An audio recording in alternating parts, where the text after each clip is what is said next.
নমস্কার, আমি ব্রততী রান্নাঘরে আপনাদের সবাইকে স্বাগত। আজ বানাবো কাঁচকলার দারুণ টেস্টি একটা রেসিপি। যারা কাঁচকলা খেতে পছন্দ করে না, আমি শিওর তাদের যদি এইভাবে বানিয়ে দেওয়া যায় তারাও ভালোবেসে কাঁচকলা খাবে।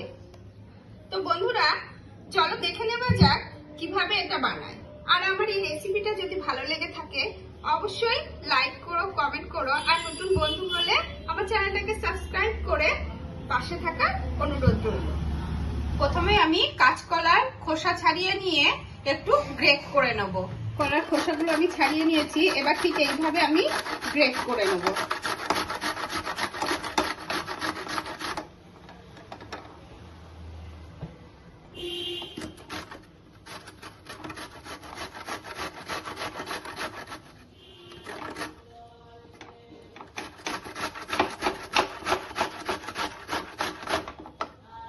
সমস্ত কাঁচকলা এখানে আমার গ্রেট করা হয়ে গেছে। এবার আমি একটা পাত্রে নিয়ে নিয়েছি বেশ কিছুটা ছোলার ডাল, এখানে হাফ কাপ মতো ছোলার ডাল আছে। এবার আমি এর মধ্যে দিয়ে দেবো এই কাঁচকলার গ্রেট করা কাঁচকলাগুলো। তারপর এর মধ্যে দিয়ে দেবো কিছুটা ধনে পাতা, দেবো কিছুটা কাঁচা লঙ্কা, আর দেবো সামান্য পরিমাণে একটু আদা আর জিরে বাটা, আর দেবো একটু হিং, আর দেবো পরিমাণ মতো লবণ, আর একটু হলুদ, আর দেবো খুব সামান্য পরিমাণে একটু বেকিং সোডা।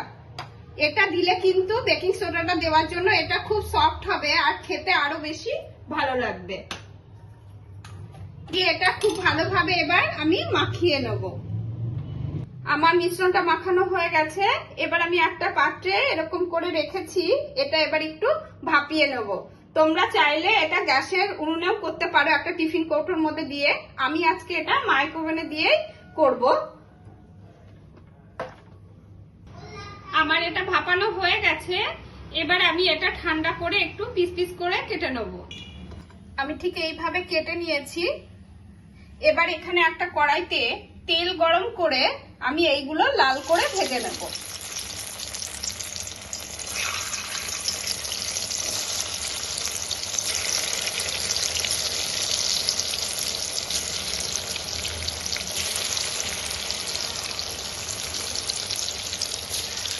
আমার এগুলো সব ভেজে নিয়েছি। এবার আমি একটা পেস্ট বানিয়ে নেব। এর মধ্যে নিয়ে নিয়েছি বেশ কিছুটা টক দই, এর মধ্যে দিয়ে দেবো এবার আদা আর জিরে বাটা,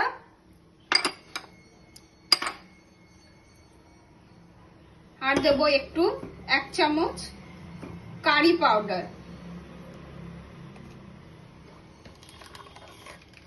আর দেব শুকনো লঙ্কার গুঁড়ো,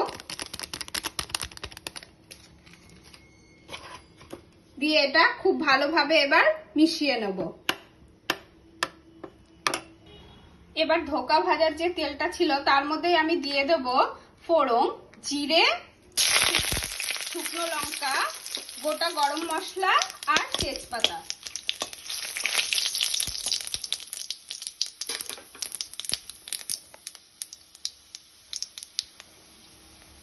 আর দিয়ে দেবো একটু হিং। আর যে পেস্টটা আমি বানিয়ে রেখেছিলাম সেই পেস্টটা এবার এর মধ্যে দিয়ে দেবো।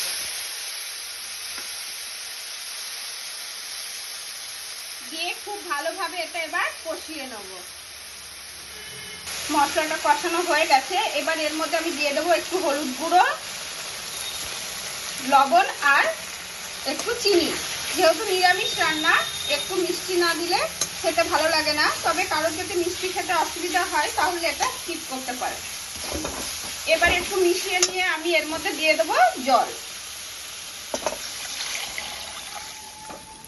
ধোকাগুলো অনেকটা জল টেনে নেবে, তাই একটু বেশি পরিমাণে এখানে জল দিতে হবে।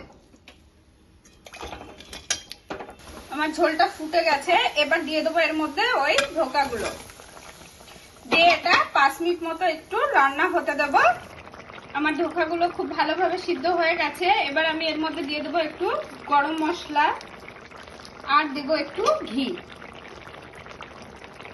দিয়ে এবার এটা আমি নামিয়ে নেবো।